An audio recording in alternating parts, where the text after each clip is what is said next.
Leta 1965 so s Katrco na avanturo odšle 3 sodelavke, 3 novinarke priznane revije Elle in vozile so se kar 40.000 kilometrov od skrajnega severa Aljaske do skrajnega juga ognjene zemlje.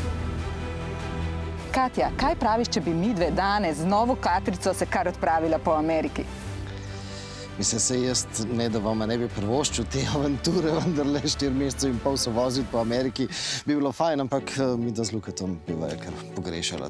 Zato smo si pa danes zamislili bistveno krajši izlet in če sem natančen, kar 174krat krajšo turo.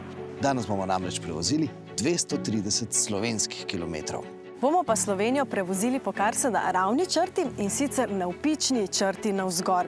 Zaključujemo namreč na severu države, na meji z Avstrijo in nikoli ne bomo zapeljali na avtocesto, torej se držimo samo lepih, slikovitih cest in pa seveda vmes bo tudi malo makadamskih poti.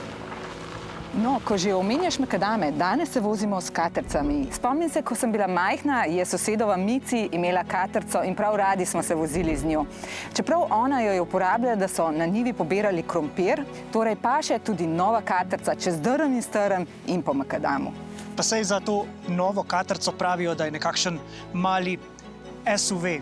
To pa je razred avtomobilov, ki ga v 60-ih še nikakor niso poznali.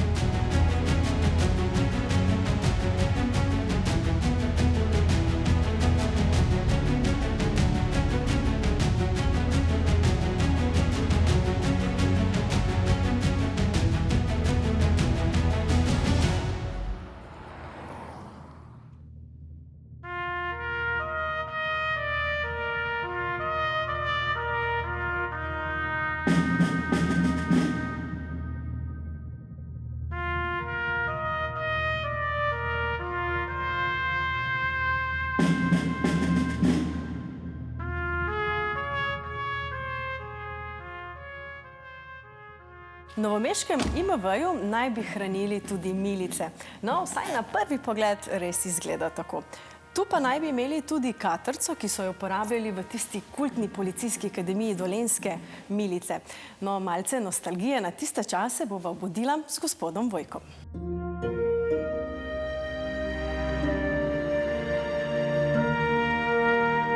Kako zelo pomembna je bila Katra za Novo mesto? Katra je bila poleg Fičkota prvi ljudski avto v Sloveniji in začeli smo jo delati kar v dosti velikih serijah, tako da končna številka je bila 575.000 izdelanih Katrc v Novem mestu in v Novem mestu je tudi umrla.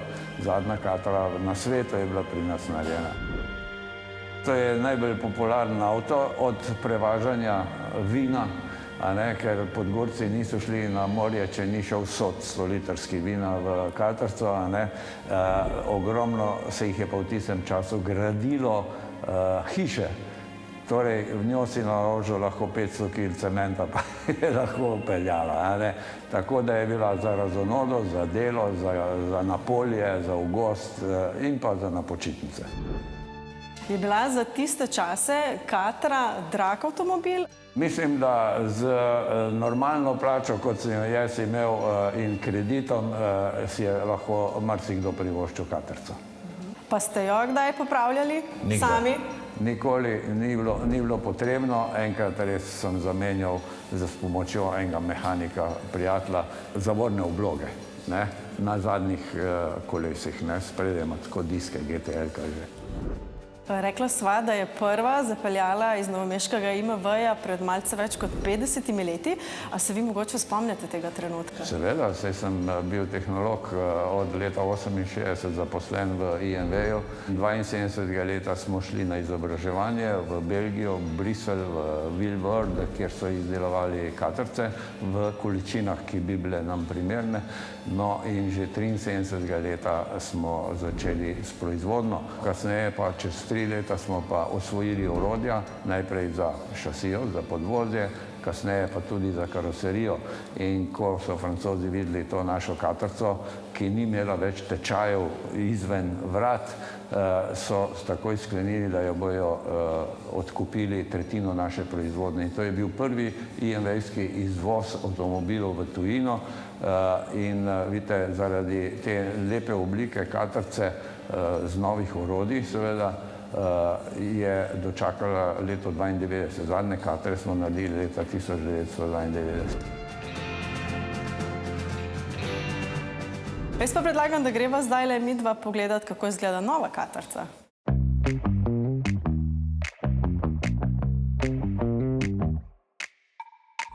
Moja žena mi je rekla, naj pogledam, če ima nad desnimi vrati ročico za potnika. Ma. Stara katrca pa nima, ne? In, Se pravi, se bo že raje vozila znova. ker se gunca, ne, pa bi se rada prijela, ne? Pri letih sva že, ne? Pokrov motorja je malo podoben, ne? Seveda maska pa je skoraj značilna Renaultova.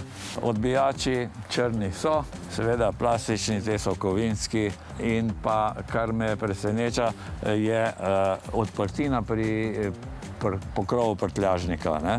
Če pogledamo, je ta avto prav zaradi tega bil zelo, zelo popularen, si lahko potegnil naravnost ven. Znamenitih oken, Renaultovih pri katrci. Je nova katrca morda ljubezen na prvi pogled? Ne. Ne? Zakaj ne? Mislim, da ne bi bila glih za cement voziti, ne? Ja, to je res. Recimo je preveč luksuzna. Fina. Fina je, ja. Se boste morda odločili za novo katro ali boste vztrajali pri svoji? Jaz sem ženi obljubil, da, ker je imela prvega Twinga v Sloveniji, da bo leta 1994, da bo imela tudi prvega Twinga iz revoza električnega. Tako da se bom pri njej učil. Bo žena povedala. Ja. Potem vam pa želim še obilo kilometrov s katro. Hvala. Upam, da bo zdržala mene in moje vnuke, a ne?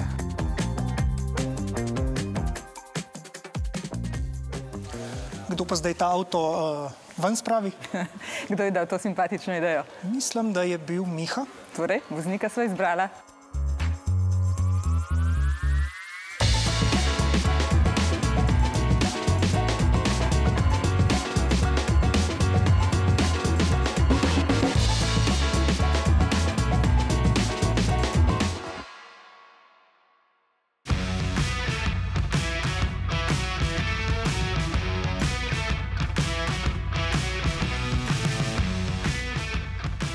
Katja, zdaj si pa že prevozila nekaj kilometrov, tudi s tele štirko. Kako se ti zdi? Meni kar fino, no. Je pa res, da se moram še kar malce navaditi, ker ko tole spustiš, se malce ustavi. Ker se mi zdi, da me kar malce že noga boli, ker moram stalno malce lepo pritiskati, ker če ne se pač ustavimo. Ja, pač samodejno bolj bremza, ker se tudi vidi pol na kameri, da Malo cuka. Malo cuka. Malo cukne. Ja, še ne 100 kilometrov pa bomo pogruntali kako. Veš, kaj me pa v bistvu mečken motno, tale prestavna ročica. Ko v bistvu hočem na hitro dati nazaj ali pa naprej, pa nekaj, pa čisto takoj ne prime. No, moraš res z občutkom, potem pa... Ja, je pol nekako tako, kot sem jaz prejle, ko sem hotela nazaj, pa mi ni prestavilo čisto v redu, pa smo šli naprej, no. Ja, tako da se mi zdi, da moraš biti precej pozoren, da se zares prestavi, da ne narediš kakšne nesreče po nesreči. Vozila sem tudi petko in v tisti petki sem iskala šminko, a ti najdeš šminko v temle avtu? Ja, Leo. Lepo nastavljena na vidnem mestu.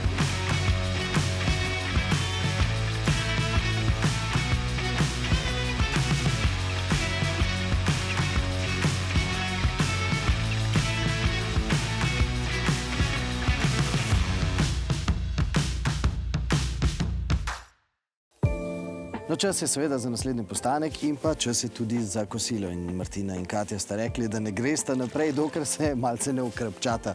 In seveda smo si umislili, da bomo imeli prijeten piknik v lepem vremenu. Vreme nam je malce zatajilo, ampak vendarle pa vam vseeno lahko pokažemo, kako je kuhati pašto kar v naravi. ne bo pretežko.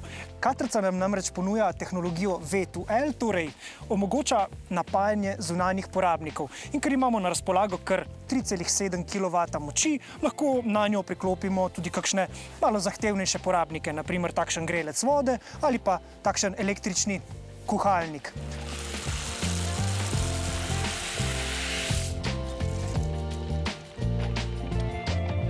Kaj pa misliš, da bomo rekli v prihodnosti? Veš, ko zdaj rečemo pritisni na gas, kaj bo pa pol?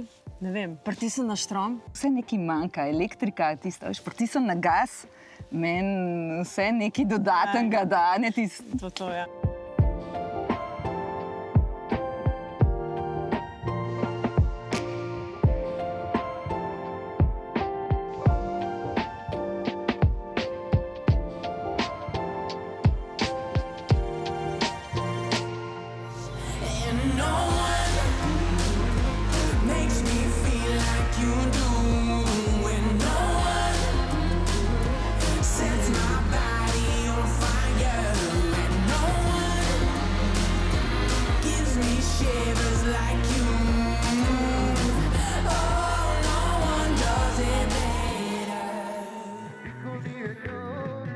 Tako pa smo po celem dnevu vožnje končno prišli na Havaje, ki so pravzaprav bolj športno društvo, piknik plac. Predvsem pa smo ugotovili, da Havaji niso nujno tako tista topla destinacija, namreč danes se soočamo s temperaturami -4 stopinje Celzija. Taki netipični Havaji so tukaj v Radljah ob Dravi. Torej, še enkrat se je potrdilo tisto, kar v avtomobilnosti vedno zagovarjamo. Za prave užitke na poti ne potrebuješ vedno zelo smiselnega cilja, ampak je že sama pot lahko cilj. Torej, pot je užitek. In kaj rečemo o katrci? Da ste se obe odlično odrezali, obe sta imela identično porabo 14,5 kWh na 100 km. Torej, strešni prtljažnik ni imel nekega posebnega vpliva, ne? Ne, to pomeni, da so punce boljše vozile, bolj varčno in predvsem so tudi uživale na makadamski vožnji, tako da bi sosedova Mici bila prav ponosna. Kar pomeni, da katrca je še vedno tudi tista klasična katrca. No, danes smo se v tej jubilejni 300. oddaji precej ozirali nazaj, zdaj pa mislim, da je čas, da se na hitro ozremo še naprej. Ste za, da zakopljamo eno časovno kapsulo. Jaz sem izračunal, da če gremo v tem tempu naprej, bomo našo 600. oddajo praznovali približno leta 2036. Jaz napovedujem, da bomo takrat spet vozili več tistih pravih roadsterjev, v katerih bomo sedeli res nizko na tleh. Kaj pa vi napovedujete? No, jaz pa mislim, da v nasprotju s tabo nas takrat čakajo avtonomni avtomobili v tistem pravem pomenu besede, da ko se ti bo nekam mudilo, se boš usedel in te bo avto sam odpeljal, ti boš pa lahko svoje stvari vmes naredil. Ampak saj pravzaprav to gre dobro skupaj. Avtonomni avto za službo, roadster pa Tako, za ja. užitke. Kaj pa ti misliš, Martina? Jaz si pa predvsem želim delujočih polnilnic, predvsem same hitre polnilnice, še bolje pa bi bilo, da jaz pridem na mesto, kjer mi sami zamenjajo baterijo in bi bilo to hitreje, kot natankaš bencinski avto sedaj. No, jaz si pa želim, da bi imeli hitre polnilnice tudi na tistih mogoče malo bolj odmaknjenih koncih Slovenije. Predvsem si tudi jaz želim avtonomne vožnje in tudi ne samo, da si jo želim, tudi pričakujem, da bomo 2036 leta tudi dejansko se usedli v avto in nas bo ta peljal. Je pa dejstvo nekaj, da si to želim samo za tiste dnevne potrebe. Namreč ponoči sta naša dva montažerja pametovala, da se leta 2036 pa v resnici ne bo treba jeti na tak izlet, zato ker bosta vso vizualno, vso sliko zagotovila kar ona dva preko umetne inteligence. No, jaz pa zdaj na glas povem, jaz si pa želim, da se to ne bi zgodilo, oziroma tudi, če se bo zgodilo takšnih izletov, kot smo jih danes imeli, jaz pač ne dam. Bom jaz še vedno se rajši odpravil na tak pravi izlet in seveda vas vabim, da gremo skupaj. Mogoče ne bomo šli na Havaje, mogoče bomo šli v Beverly Hills.